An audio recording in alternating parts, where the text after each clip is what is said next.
বন্ধুরা, চলে এসেছি সিম্পল বেগুন পোড়া। তো বেগুন ভর্তাও এভাবে করা যেতে পারে, যেটা মেনলি দেখানোর জন্য আজকে এসেছি। আজ আমরা গেছিলাম এখানকার মানে আপার আসামের জোরহাটের, আমরা যেহেতু প্রবাসী বারবারই বলি, তো এরকম একটা লম্বা লোহার শিক পেয়েছিলাম ট্রেড ফেয়ারে। যে বেসিক্যালি এটা কিন্তু কোহিমা, নাগাল্যান্ড এইসব জায়গাতেই পাওয়া যায়। তো যেহেতু ট্রেড ফেয়ার, সেখানে বিভিন্ন স্টেট থেকেই সবাই এসেছেন তাদের স্টেটের যেগুলো বিখ্যাত জিনিস সেগুলো নিয়ে। তো এইটা আজকে আমার আর সত্যিতে প্রচণ্ড পছন্দ হয়েছে। তো আমরা একটা স্টিকই আজকে কিনেছি ট্রাই মারবার জন্য।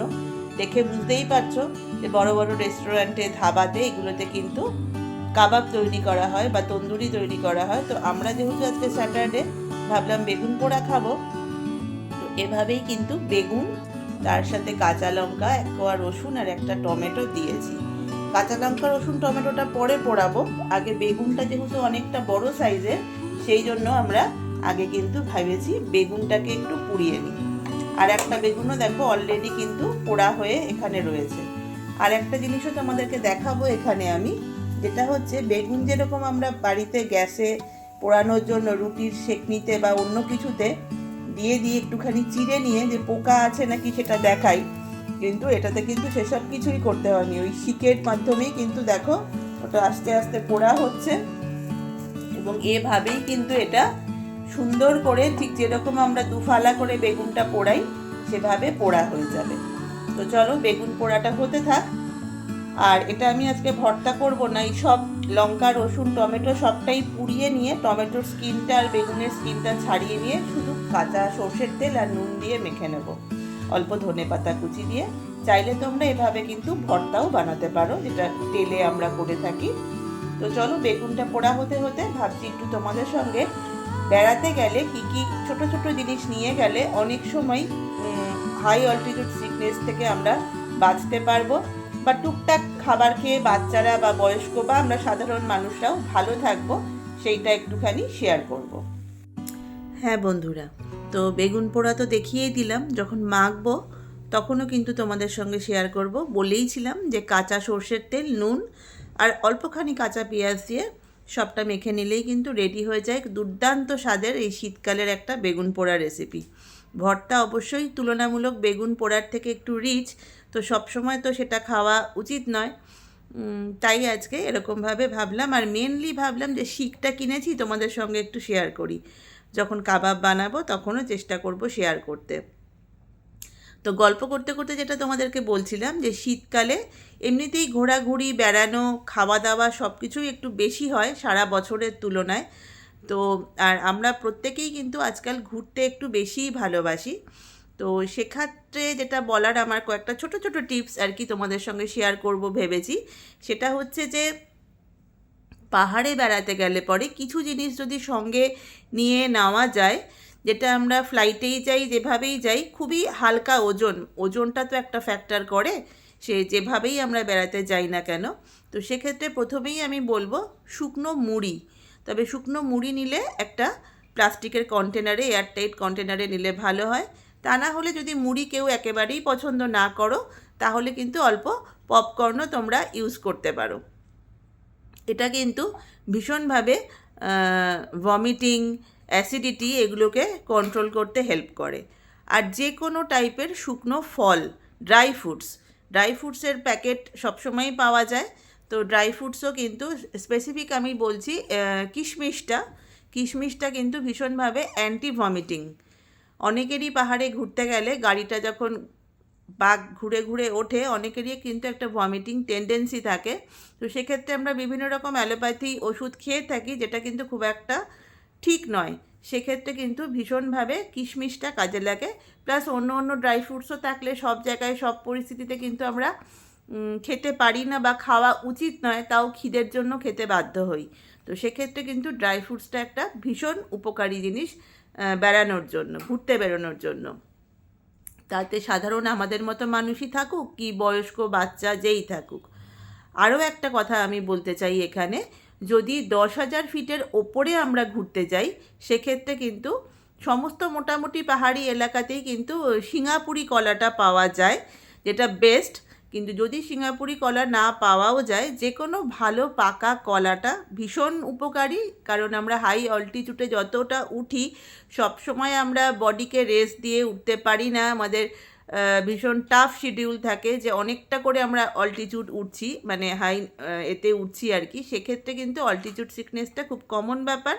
সেক্ষেত্রে কিন্তু অল্প করে শুকনো মুড়ি আর 1 বাইট 2 বাইট করে কলা, মানে একভাবে কিন্তু একটা গোটা কলা খাওয়ার সাজেশন আমি একেবারেই তোমাদের দিচ্ছি না, সেটাও কিন্তু ঠিক নয়।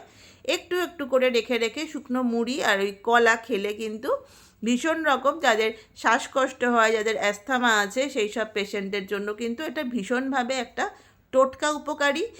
আর এই উপকারী টোটকা সম্বন্ধে কিন্তু আমি গ্যারান্টি দিয়ে বলছি, কারণ এটা কিন্তু আমি শিখেছি একেবারেই ইন্ডিয়ান আর্মির তরফ থেকে, খুব বড় একজন অফিসিয়ালের কাছ থেকে। উনি আমাকে এটা সাজেস্ট করেছিলেন বহু বছর আগে। আমি ঘুরতে গেছিলাম, তো যে সেখানে আমার গ্রুপেরই একটি বাচ্চা মেয়ে প্রচণ্ড শ্বাসকষ্ট এবং তারপর সে ফেন্ট হয়ে গেছিলো।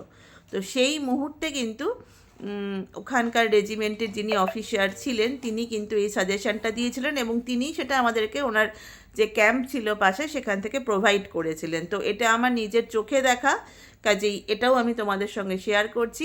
আর একটা হোমিওপ্যাথি ওষুধ আছে, সেটা হচ্ছে কোকা।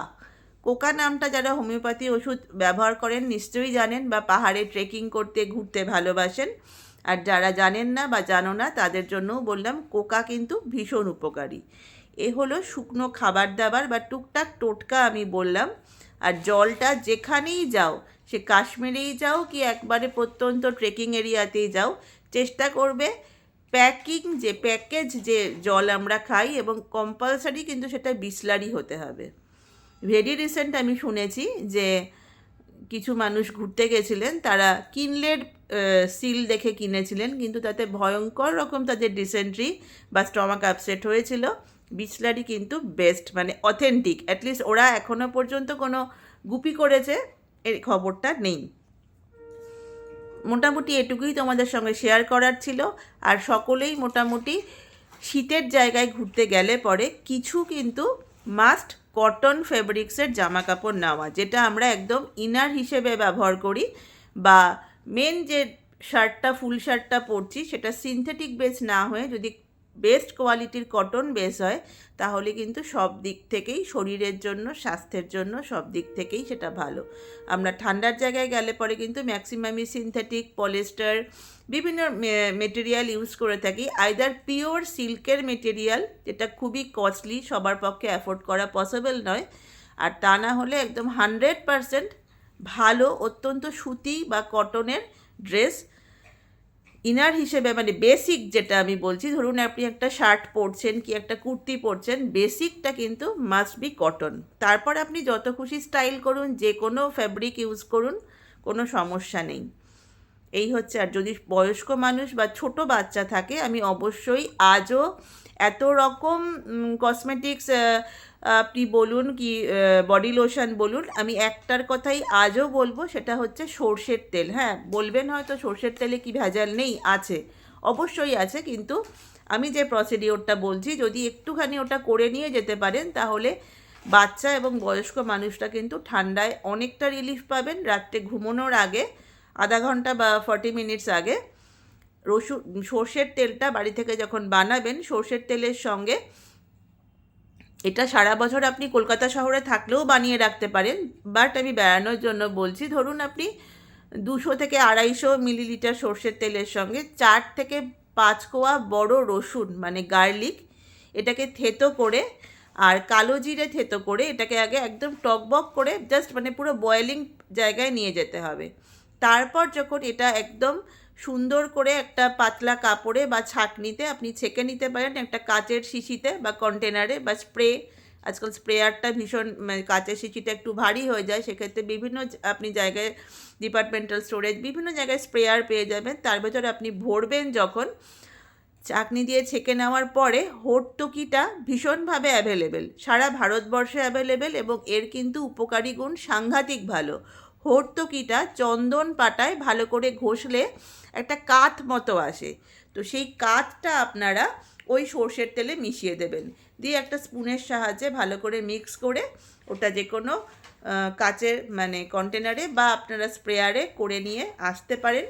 রাত্রিবেলা ঘুমোনোর জাস্ট মানে যার পরে আপনাকে আর ঠান্ডা জলে বা ঠান্ডা কিছুতে মানে যেতে হবে না, সেই টাইমে মিনিমাম 30 মিনিটস আগে, হাফ অ্যান আওয়ার আগে ওটা যদি ভালো করে পায়ের তলায় বুকে পিঠে মালিশ করে দেন, তাহলে কিন্তু নিশ্চিত বলতে পারি আপনি শিশু, বয়স্ক মানুষ যদি তারা শারীরিকভাবে সুস্থ থাকেন, তাদেরকে নিয়ে কিন্তু আরামসে 10,000 ফিটও ঘুরে আসতে পারবেন।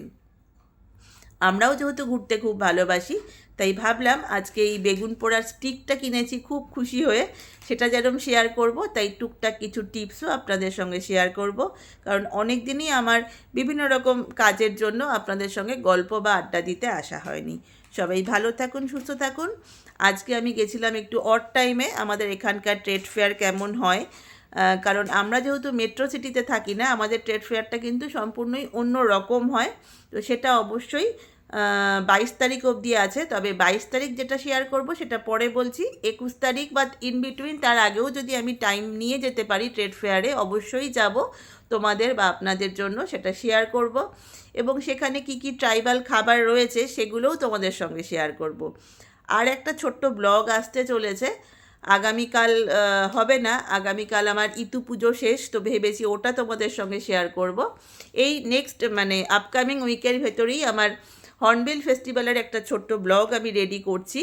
ওখানকার কিচেন কীরকম হয়, ওখানে কিভাবে রান্নাবান্না হয়, বা ওখানকার যে যুদ্ধ হয়েছিল সেগুলোর ছোট ছোট কিছু কিছু আমি তুলেছি ব্লগে দেব বলে, তো টুকটুক করে রেডি করছি। তো নেক্সট আপকামিং আসছে আগামীকাল সানডেতে ইতু পুজো আমাদের শেষ, যারা আমরা ইতু পুজো করি। তো প্রবাসে থেকে আমরা কিভাবে সেই ইতু পুজো করেছি টুকটুক রিলস আমি আপনাদের সঙ্গে শেয়ার করেছি। কালকে ইতু পুজো শেষ, তো সমাপ্তিটাও বিভিন্ন কিছু না পাওয়ার মধ্যেও ইচ্ছে থাকলে যে উপায় হয় কিভাবে আমি শেষ করব আমার পুজো, বা ইতুমাকে কিভাবে বিসর্জন দিতে কোথায় নিয়ে যাব শেয়ার করব। সবাই ভালো থেকো, সুস্থ থেকো। খুব শিগগিরই দেখা হচ্ছে একদম আগামীকাল সকালে। আজ এই পর্যন্তই। Good night, tata.